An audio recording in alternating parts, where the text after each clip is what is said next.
Nous sommes donc sur cette Web TV Business France consacrée à l'Afrique de l'Ouest et centrale.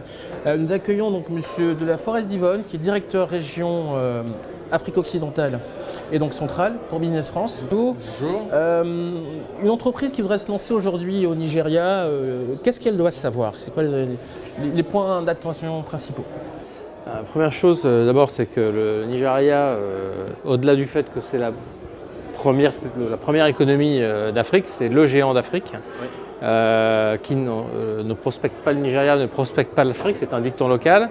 Elle doit d'abord se renseigner sur sa situation économique, sur le secteur sur lequel elle s'intéresse, et donc elle doit trouver les bons relais d'information que sont nos propres services, que ce soit Business France, certains services de l'ambassade, les conseils du commerce extérieur de la France, les entreprises qui résident au Nigeria et qui sont qu'on pourrait leur indiquer, et puis d'autres associations éventuellement qui travaillent sur place. Oui.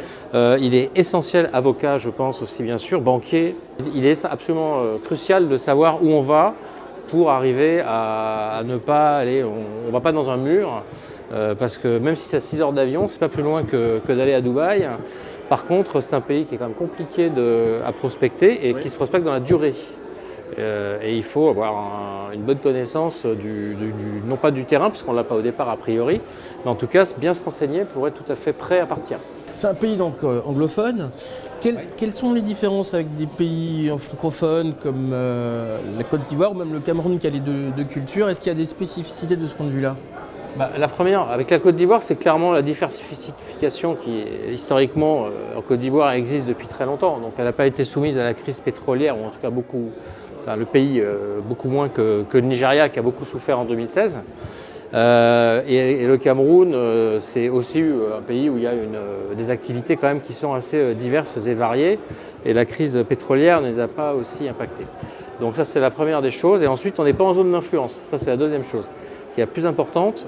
Moi, je travaille là-bas et je n'ai jamais eu aucun retour, question, quoi que ce soit sur un passé récent ou un passé ancien qu'on ait pu avoir en commun.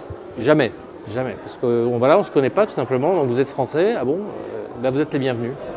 C'est pourtant, je crois, qu'il y a une première zone d'exportation de la France, en tout cas d'échange. C'est le premier partenaire économique de la France en Afrique subsaharienne.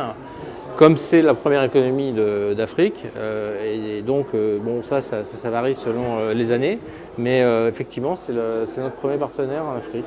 D'accord. Alors pour terminer sur 2018, ou même si on va au-delà de 2019, est-ce qu'il y a des temps forts, des événements, des enjeux qui vont un peu changer la donne Alors vous avez d'abord le redémarrage du pays après une crise qui les a mis à sec.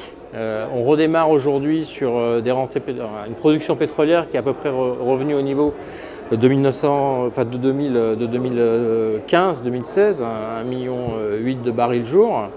Et donc ensuite, après, vous avez, à partir du moment où vous avez du financement qui rentre au sein des banques, les contrats se font, les gens reviennent, il y a des missions qui se passent. Et puis il y a des échéances très importantes électorales. Il y a les élections des gouverneurs, c'est un pays fédéral. 37 États fédérés à Abuja, capitale, et puis vous aurez l'élection présidentielle en 2019 qui arrivera très vite. Merci pour cet entretien, pour ces enseignements sur le Nigeria, et donc on vous dit au prochain atelier Business France. Avec grand plaisir.